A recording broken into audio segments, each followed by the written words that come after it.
പ്രശ്നാണല്ലോ അമ്മാവ. നമുക്കിപ്പോഴേ മൂത്രം എങ്ങനെയാ പോകുന്നേ?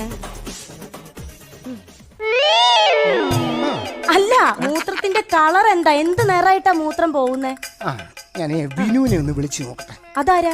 ഞങ്ങളുടെ വീടിന്റെ താഴത്തെ നിലയിൽ താമസിക്കുന്നത്. ഇതിന്റെ പേരും പറഞ്ഞ് എന്നും പറഞ്ഞ് വഴക്കാവുന്നു. അത് ശരി. അപ്പൊ മുകളിൽ നിന്ന് താഴേക്ക് വെച്ച് വീച്ചാലേ. നമുക്ക് ഒരു കാര്യം ചെയ്യുമ്പോ വിളിക്കണ്ട വെച്ചു. നമുക്ക് ആദ്യം ഈ കുഴമ്പൊക്കെ ഇട്ട് ഒന്നിങ്ങനെ ഉഴിഞ്ഞങ്ങ് എടുക്കാം. ഉഴിമോളെ അങ്ങനെ നോക്കാം. അതെ, ഉഴിയുമ്പോഴേ കയ്യബത്തൊന്നും പറ്റല്ലേ? അങ്ങനെ പറ്റിയിട്ടൊന്നുമില്ല.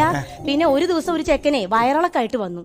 അപ്പൊ അച്ഛൻ പറഞ്ഞു മേശയുടെ മുകളിൽ മരുന്ന് ഇരിപ്പുണ്ട്, എടുത്തു കൊടുത്തോന്ന്. ഞാനും മരുന്നാന്ന് വിചാരിച്ച് തക്കാളി വിത്ത് എടുത്ത് അവന്റെ കയ്യിലൊന്നും കൊടുത്തു.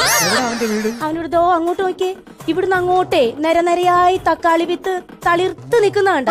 1 കിലോമീറ്റർ. അതിന്റെ അറ്റത്താ അവന്റെ വീട്. അത് കാർത്തിക് സൂര്യയുടെ വീടല്ലേ? ആരുടെ സൂര്യയുടെ വീടാണോ എനിക്ക് അറിഞ്ഞൂടാ. ആരായാലും നമുക്ക് എന്താ അമ്മാവ വന്നേ, നമുക്ക് ഈ കയ്യിലെ ഇങ്ങനെ